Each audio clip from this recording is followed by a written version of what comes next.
Welcome back to Voices Against Abuse. Today, Bridge and I will be delving into something that happens in financial abuse, domestic abuse, and parental alienation, but this is rarely talked about, and that is smear campaigns. Yes, welcome back.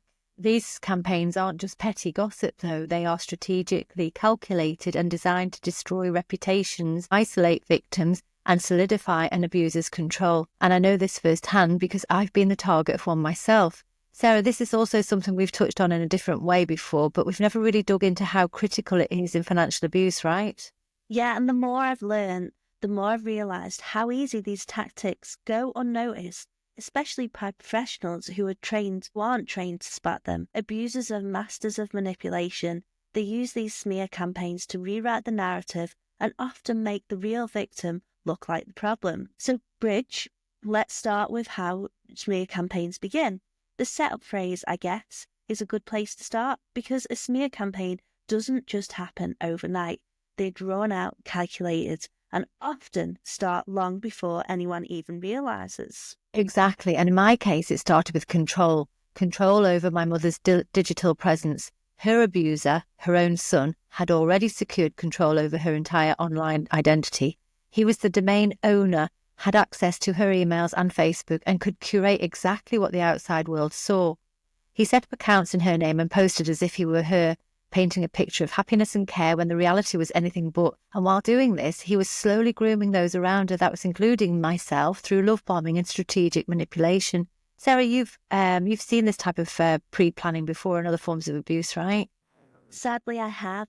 And that's what's so terrifying about all this. In domestic abuse cases, predators will build trust with the outsiders, paint themselves as the concerned partner, and quietly discredit the victim behind their back.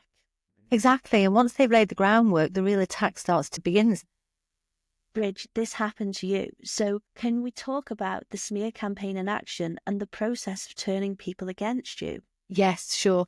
Let's look again at my own case, at a time when my brother was launching his smear campaign against me. At one point, after achieving his end goal, he posted a letter online, supposedly written by my mum, stating, "I have a beautiful daughter, but she hates me. I have no idea why." So he spread this across my entire social network, friends, family, and beyond, deliberately painting a false narrative. So the result was immediate. I was flooded with hate messages, ostracised by people who once knew me, people I actually cared about, and even subjected to aggression in the street. I'm so sad that you really seriously had to go through that. Do you know what? This is a classic abuser strategy. Discredit the one person that can challenge him whilst portraying himself as a devoted son and the real victim. Yeah. And his manipulation was so effective that even some of your own friends fell for it. Absolutely. Believing only his own version of events and not considering that you might have a story of your own. I know, exactly. But it didn't stop there, Sarah. He began stalking me, and in terrifying escalation, he and an ally attempted to run me off the road. And I was with a colleague at the time. The situation became so concerning that my other work colleagues came together to install in front and rear dash cams on my car for my own safety. And all the while, he was projecting his own actions onto me, telling everyone who would listen, anyone really, that he had rescued our mother from me and our other brother, spinning a horrifying lie that we were trying to kill her. And of course, heartbreakingly, Mum seemed at one point to even believe him because our mum wasn't able to speak at that time. She was on drugs, lots of drugs, but she also had oral cancer, so her words wouldn't come out very well. It was painful for her to speak.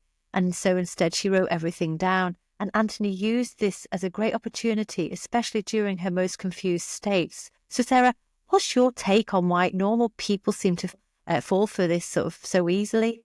I think it's because people want to believe the story that's presented to them. They don't stop and ask who's controlling the narrative or who benefits from this version of events, and abusers rely on that. They use smear campaigns to turn people into their enablers without those people even realising half the time that they're being used. So adding fuel to an already rolling fireball, in comes the healthcare professionals, and in your case, Bridge, the will writers, for instance, who seem to get easily duped by predators like your brother. Yeah, they do. And this is why the biggest danger, Sarah, when abusers manage to manipulate professionals like doctors, social workers, lawyers, even the police, they can all be deceived.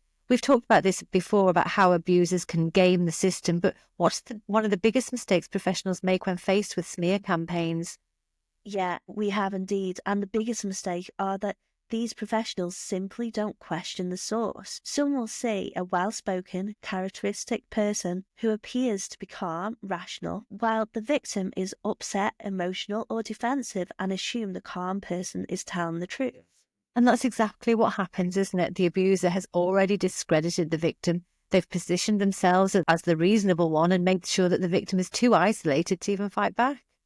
And that's why expert-led training is so important, right? If professionals aren't trained to see the signs, they will easily be persuaded to side with the abusers. So what about the digital battlefield and how abusers use social media? Can we talk about this side of things? Because let's face it, this is one of the most underestimated weapons in an abuser's arsenal, right?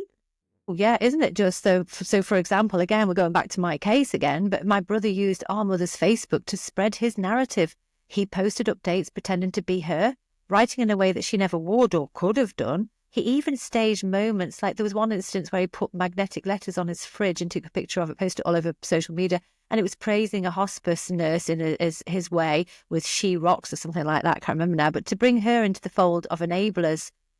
And all designed to sell the illusion that he was this devoted son and that your mother was happy. Do you think people underestimate just how much control these abusers have online? Absolutely. Yes, of course they do. A lot of people still think that abuse is only physical. They have no idea that digital control is just so powerful. And it really is, it's even more powerful than it was 10 years ago. And here's the terrifying part. Once that smear campaign is rolling out there, it's almost impossible to undo it. That's why we're here, and that's why we need to educate people on how to spot it before it happens. 100%, Sarah. Smear campaigns are one of the most destructive tools used by the abusers, as you've said. They can be used to steal finances, alienate families, and even manipulate healthcare and legal professionals, and that includes the courts as well. And they work simply because people just don't realise that they're being manipulated. So again, this is why training and awareness are so important. Absolutely. And if this episode resonated with you, then please do share it. Sarah, we really do need to get this conversation out there, don't we? We do. And thank you for listening. And thank you for listening to me too. And we'll see you in the next podcast. Thank you. Goodbye.